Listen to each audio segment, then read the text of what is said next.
Dieu est uniquement le Père de nos esprits. Dieu n'est pas une âme. Il faudrait discuter sur la fonction de l'âme pour comprendre cela. Dieu n'est pas le Père de nos âmes. Dieu n'est pas un corps. C'est pourquoi nos corps n'ont pas été engendrés de Dieu, mais créés. La parole de Dieu nous dit avec une clarté évidente que seul l'Esprit peut connaître l'Esprit. Ce sont des choses que l'œil n'a point vues, que l'oreille n'a pas entendues et qui ne sont pas montées au cœur de l'homme, mais que Dieu a préparées pour ceux qui l'aiment. Dieu nous les a révélées par l'Esprit, car l'Esprit sonde tout, même les profondeurs de Dieu. En effet, qui sait ce qui est dans l'homme, sinon l'Esprit de l'homme qui est en lui? De même aussi personne ne connaît ce qui est en Dieu, si ce n'est l'Esprit de Dieu. 1 Corinthiens 2, 9, 11. C'est pourquoi les disciples du Christ ne le connurent pas réellement, de manière vivante et réelle, avant que quelque chose se soit fait en eux, et que le Saint-Esprit se soit uni avec leur esprit. Il en est toujours ainsi. Seul l'Esprit peut adorer l'Esprit. L'heure vient, et elle est déjà venue, où les vrais adorateurs adoreront le Père en esprit et en vérité. Ce sont là les adorateurs que le Père demande. Dieu est esprit, il faut que ceux qui l'adorent en esprit et en vérité. Jean 4, 23, 24. Car c'est nous qui sommes la vraie circoncision, nous qui savons Dieu par l'Esprit de Dieu, qui nous glorifions en Jésus-Christ et qui ne mettons point notre confiance dans la chair. Philippiens 3, 3. Dans les deux passages qui précèdent, les mots vrai et vérité sont des mots qui établissent une distinction réelle. Si, comme l'affirment avec raison les psychologues, l'âme est le siège de la raison, de la volonté et des émotions, le culte des Juifs et des Samaritains n'en était pas dépourvu. Serait-il tout à fait juste de dire que tout cela était si mécanique et si dépouillé de sentiments qu'il ne s'y trouvait pas même le sentiment ou le sens d'un animal?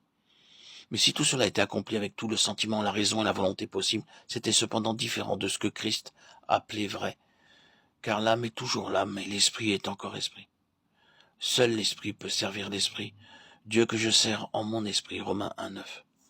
Nous sommes affranchis pour servir Dieu sous le régime nouveau de l'esprit et non sous le régime vieux de la lettre. Romains 7, 6.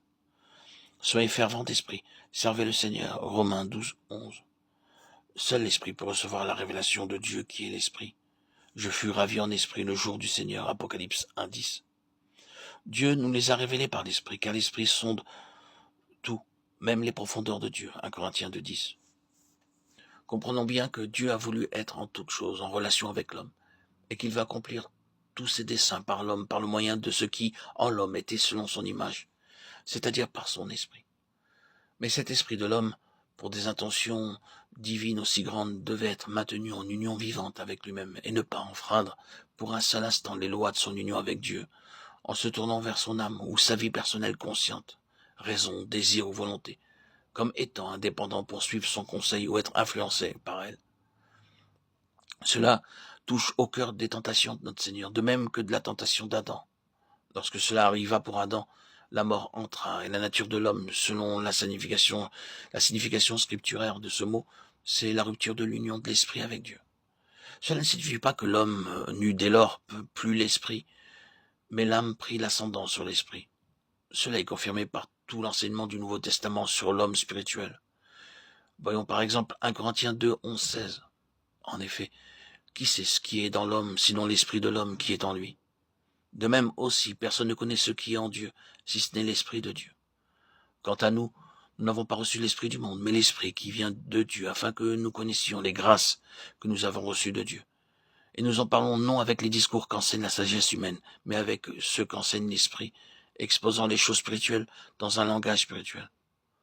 Or, l'homme naturel n'accueille point les choses qui sont de l'esprit de Dieu, car elles sont pour lui une folie, et il ne peut les comprendre, parce que c'est spirituellement qu'on en juge. Mais l'homme spirituel juge tout, et il n'est lui-même jugé par personne. Car qui a comme la pensée du Seigneur pour lui donner des leçons? Nous avons la pensée de Christ.